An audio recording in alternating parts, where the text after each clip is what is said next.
दोस्तों, क्या एक के बाद एक छापेमारी संयोग हो सकता है? ये सवाल इसलिए पूछना पड़ रहा है क्योंकि पहले पत्रकार और अब विपक्ष के नेता। न्यूज़ क्लिक के पत्रकारों के घरों पर छापेमारी हुई, रेड पड़ी और अब आप सांसद संजय सिंह के घर पर छापेमारी हुई है। किसने छापेमारी की है? ईडी ने यह कार्यवाही की है, ईडी ने छापेमारी की है। वैसे ये सुनकर आपको हैरान तो नहीं होना चाहिए दोस्तों, क्योंकि ईडी के खिलाफ जिस तरह से सांसद संजय सिंह बेबाकी से बोलते आए हैं, उसके बाद ये कार्यवाही होगी ही, ये शायद सबने सोच ही लिया था। हालांकि संजय सिंह पर किसी और आरोपों को लेकर कार्यवाही हुई है जो कि शराब घोटाले से जुड़ा हुआ है। ऐसा बताया जा रहा है दोस्तों कि उसी के तहत कार्यवाही हुई है, मगर उसके लिए संजय सिंह के बुजुर्ग पिता को परेशान करने का क्या मतलब बनता है? आरोप लग रहा है कि रेड के दौरान संजय सिंह के बुजुर्ग पिता को परेशान किया गया है। आखिर ये रेड क्यों हुई है, किस वजह से हुई है और परेशान क्यों किया गया, आपको इस खबर में हम बताएंगे। नमस्कार, मेरा नाम है जयंती झा और आप देख रहे हैं देश नीति।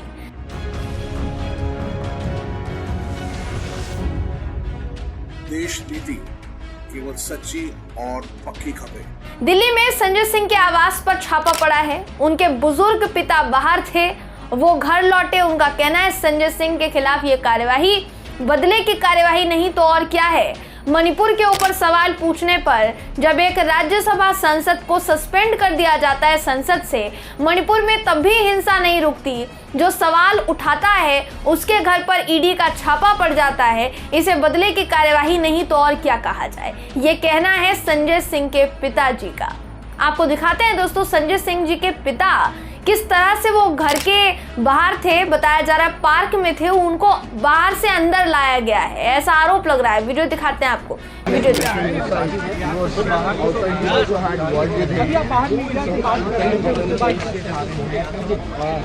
आप कहाँ गए थे? तो आरोप क्या लगाए हैं ईडी ने, अब जरा ये जान लीजिए। ये जो छापेमारी हुई है दिल्ली में उठे शराब घोटाले के मामले को लेकर हुई है। शराब नीति मामले में एक आरोप पत्र दायर किया गया था और उसमें बताया जा रहा है संजय सिंह का नाम था। ईडी का आरोप पत्र, उसके मुताबिक दिल्ली शराब नीति घोटाले मामले में आरोपी नामित किए गए। दिल्ली के एक बिजनेसमैन दिनेश अरोड़ा ने पहले संजय सिंह से मुलाकात की। संजय सिंह की उपस्थिति में दिल्ली के मुख्यमंत्री अरविंद केजरीवाल से मुलाकात की और सबसे पहले उन्होंने किसी जगह पर, जहां जैसा अरोड़ा साहब ने बताया कि ईडी को उन्होंने बताया था कि उनकी मुलाकात एक कार्यक्रम के दौरान संजय सिंह से हुई थी। यानी पहले संजय सिंह से मुलाकात हुई, उसके बाद अरविंद केजरीवाल से, ऐसा आरोप लग रहा है। और उप मुख्यमंत्री मनीष सिसोदिया के संपर्क में भी वो आए थे, ये भी कहना है ईडी का। आम आदमी पार्टी सरकार में मंत्री है सौरभ भारद्वाज। इनका कहना है कि यह घोटाला पूरी तरह से काल्पनिक है। 1000 से ऊपर रेड की गई है, 15 महीने से सब कुछ चल रहा है, नतीजा 0 है। कुछ नहीं मिला अभी तक ईडी को, कुछ हाथ नहीं लगा है, एक निक्का हाथ नहीं लगा है। इससे पहले संजय सिंह ने आरोप लगाया था दोस्तों कि ईडी ने गलती से चार्जशीट में उनका नाम डाला, जानबूझकर चार्जशीट में नाम डाला, जबकि ईडी का कहना था कि एक जगह नाम गलती से छप गया था, मगर वहीं बाकी 3 जगह जो नाम लगाया गया है वो बिल्कुल सही था। घूम फिर कर सवाल यही खड़ा होता है कि आखिर 2024 का लोकसभा चुनाव आते आते इस छापेमारी की रफ्तार राजधानी एक्सप्रेस की तरह क्यों बढ़ गई है? कभी विपक्ष तो कभी पत्रकार। आरजेडी सांसद मनोज झा ने एक बयान दिया है और इसमें उन्होंने कहा है कि दुख जरूर होता है लेकिन आश्चर्य नहीं हुआ। अब ये सिलसिला चलेगा चुनाव तक। प्रधानमंत्री जी और अमित शाह जी की टीम ने घोषणा कर दी है, आज ही नहीं कई हफ्तों से कि आधिकारिक घोषणा हो गई है चुनाव की। कल न्यूज़ क्लिक के ठिकानों पर तमाम पत्रकारों पर और आज संजय जी पर।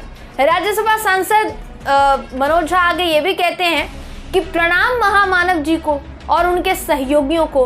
अब आप यही कहेंगे, लेकिन एक बात बता देते हैं कि हांडी भर चुकी है, फूटने वाली है, लेकिन इन संस्थाओं के चरित्र को आपने खराब कर दिया है। ये कहना है मनोज झा का, आरजेडी सांसद मनोज झा का। देखिए दोस्तों, अगर बात की जाए ईडी की और ईडी की छापेमारी विपक्ष के नेताओं के घरों पर, तो ये सिलसिला तो काफी लंबे समय से चलता आ रहा था, लेकिन पत्रकारों को भी नहीं छोड़ा गया। सबसे ज्यादा हैरानी तब हुई न्यूज़ क्लिक के तमाम पत्रकार, चाहे फिर वो अभिसार शर्मा हो, वो उर्मिलेश साहब हो, जिन्होंने राज्यसभा टीवी के लिए उन्होंने काम किया है, बड़े बड़े जितने भी पत्रकार हैं, बड़े बड़े अखबारों के लिए लेख लिखे हुए हैं, कोई एनडीटीवी का प्रधान संपादक रह चुका है, मैनेजिंग एडिटर रह चुका है। तो सोचिए इस बात को कि ये कितने सीनियर जर्नलिस्ट होंगे और आज तक का इनका रिकॉर्ड है कि एक भी बात बिना किसी सबूत, बिना किसी आधार के, बिना किसी तथ्य के इन्होंने सामने नहीं रखी। सब कुछ तथ्य के साथ सामने रखा, इसलिए इनको घेरना मुश्किल है। बावजूद इसके कौन इस बात पर यकीन कर पाएगा कि इन पत्रकारों को पुलिस उठाकर ले जाएगी, इनके घरों पर छापे मारे जाएंगे, रेड मारी जाएगी और कितने बजे? सुबह के 6:30 बजे इनके घरों पर पुलिस पहुंचती है। न सिर्फ पुलिस पहुंचती है बल्कि सुरक्षा बल उनके साथ होता है, उनके हाथ में हथियार होते हैं, डंडे होते हैं। अभिसार शर्मा ने नया वीडियो जारी किया है जिसमें उन्होंने इस पूरी बात की जानकारी दी है। तो सवाल ये है कि क्या 2024 का चुनाव आते आते आपको डर लग रहा है? क्या 2024 का चुनाव आते आते कहीं आपको ये तो नहीं लग रहा है कि आपके हाथ से अब सत्ता निकलने वाली है? ये बड़ा सवाल है दोस्तों, क्योंकि अगर ऐसा नहीं होता तो शायद ये छापेमारी का सिलसिला इस कदर शुरू नहीं होता जिस तरह से अब शुरू हो चुका है। एक के बाद एक छापेमारी की जा रही है और हैरानी की बात यह है कि उस छापेमारी में कुछ निकल कर सामने नहीं आ रहा है। यहाँ सवाल बहुत लोगों से किए गए, न्यूज़ क्लिक का ही आप उदाहरण ले लीजिए, न्यूज़ क्लिक के तमाम पत्रकार से सवाल किए गए लेकिन उनको कुछ उसमें मिला नहीं। आपने कहाँ रिपोर्टिंग की, आप कहाँ गए थे, आप किनसे कॉल पर बात करते हैं, ऐसे तमाम सवाल उनसे पूछे गए लेकिन कुछ भी ऐसा क्लू नहीं मिला जिसके बल पर उनको फंसाया जा सके। तो वो जाहिर है कि जिसने कुछ गलत नहीं किया होता वो किसी से डरता तो नहीं है। और पत्रकार, ऐसे पत्रकार अभिसार शर्मा और उर्मिलेश जी, बाकी इतने बड़े बड़े पत्रकार ये डरने वाले हैं? इन्होंने तो अलग अलग सरकारों के धागे खोले हैं, डरने वाले नहीं हैं।